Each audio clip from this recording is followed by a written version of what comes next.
সুন্দর নন, ভগবান সুন্দরতর না। যদি বলেন ভগবান সুন্দরতর, তবুও তার রূপের সঙ্গে তুলনা করা হয়। ভগবান তো সুন্দরতর নন। ভক্তি শাস্ত্র জানালেন ভগবান হলেন একমাত্র সুন্দরতম, তার চাইতে সুন্দর এই ব্রহ্মাণ্ড মাঝে আর কেউ নাই, আর তার চাইতে সুন্দর এই ব্রহ্মাণ্ড মাঝে আর কিছু নাই। এইরকম যিনি একমাত্র সুন্দরতম, অনন্ত ব্রহ্মাণ্ডের সমস্ত সুখের আধার, সমস্ত সৌন্দর্যের আধার তিনি, তার অনিন্দ সুন্দর মূর্তিখানা দেখলে জগৎ জীবের আনন্দ হবে না কেন? আর দ্বিতীয়ত, যে মূর্তি দেখলে সবার আনন্দ হয়, এই মূর্তি কোনো সাধারণ মূর্তি না, কোনো সামান্য মূর্তি নয়, কোনো পরিণামী মূর্তি নয়। কেমন মূর্তি? ষোড়শী বৈষ্ণব কবি তিনি জানালেন। ও মূর্তি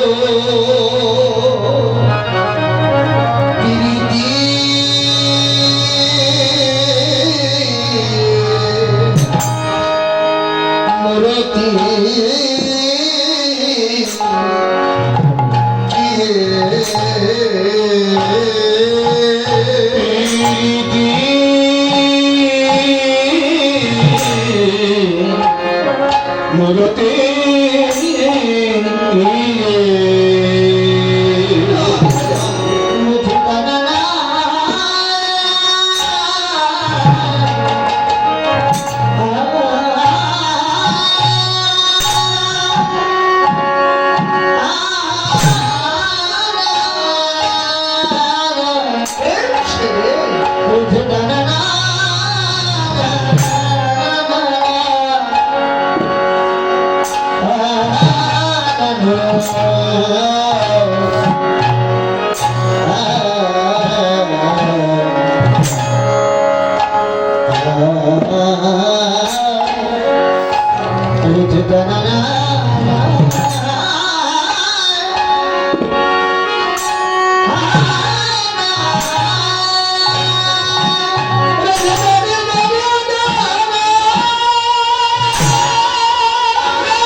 ভজন বপে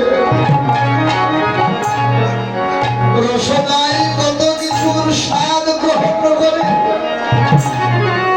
কিন্তু রসনা ভুলেও কোনদিন আস্বাদন করে নাই ভগবানের চিন্ময় ধরা অমৃত প্রসাদ। এমন সেবার যোগ্য হস্ত ভুলেও প্রসারিত হয় নাই।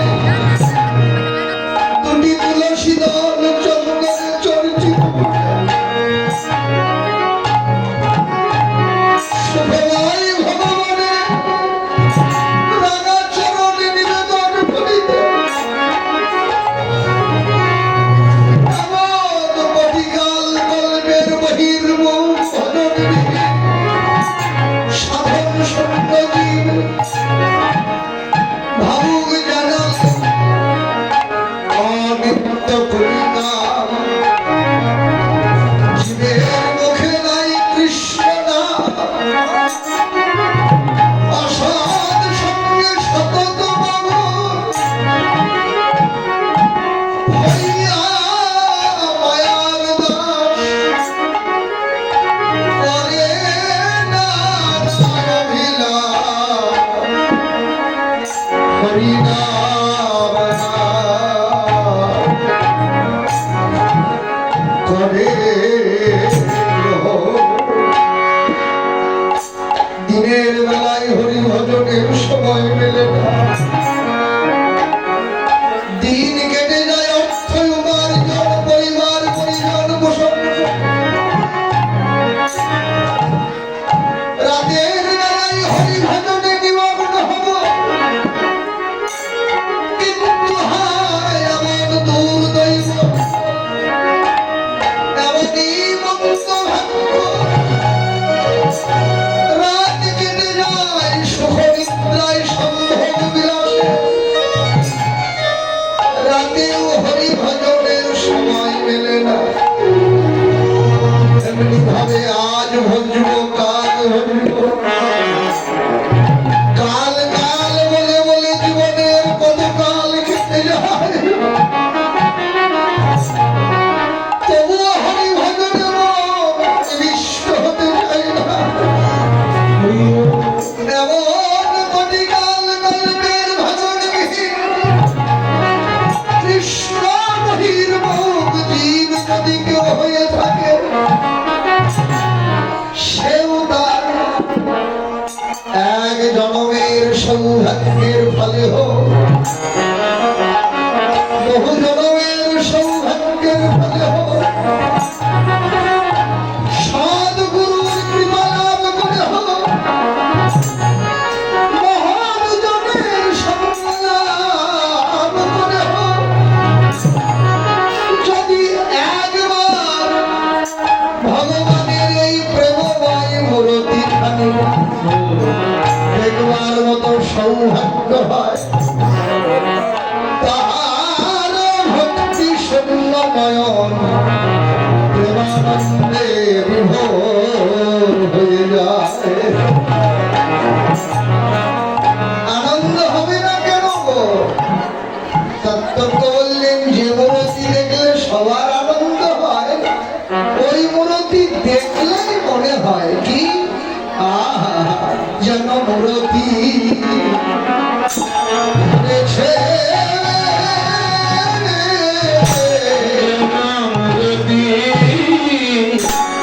ধরেছে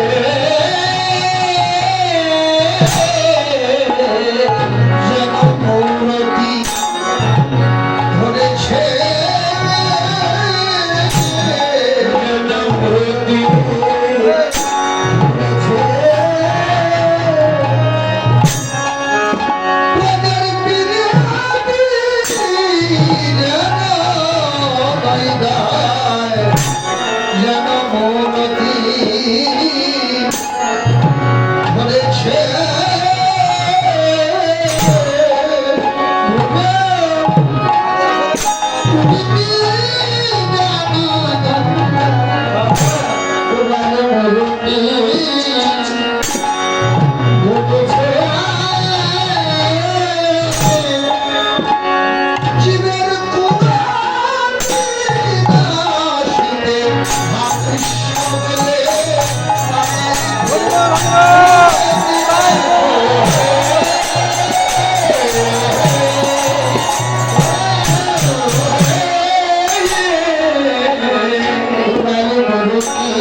এইবার মূর্তিমন্ত হয়ে আবির্ভূত হয়েছেন।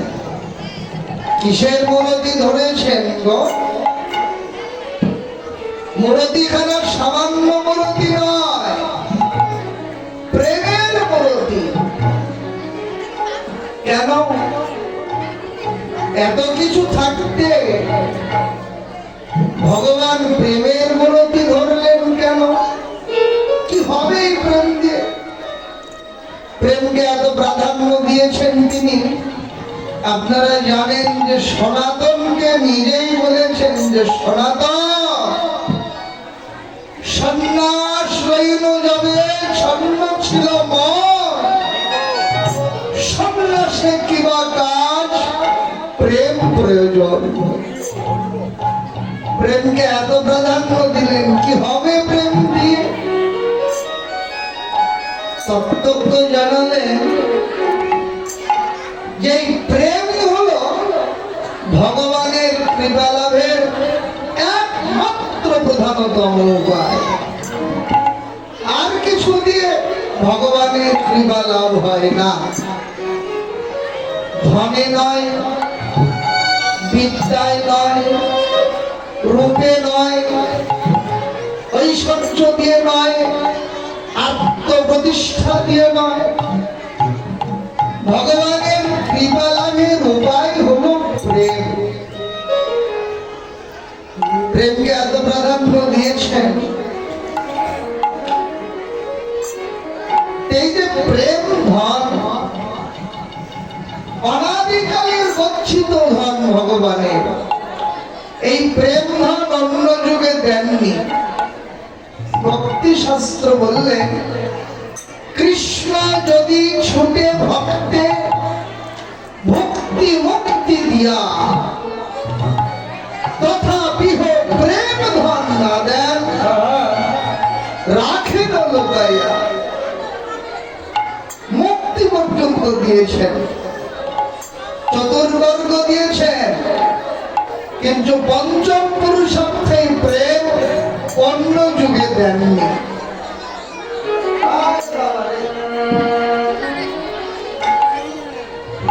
তাহলে এই যে প্রেম কলিযুগে এসে কি করলেন? যেসে সেধে মিলিয়ে দিলেন। কে যোগ্য কে অযোগ্য, কে ধনী কে মানি, কে বিদ্বান কে মূর্খ, কে ভক্ত নয়, কারো বিচার করেননি। সবাইকে প্রেম ধন মিলিয়ে দিয়ে প্রেম ডাকে সবাইকে ধন্য করলেন।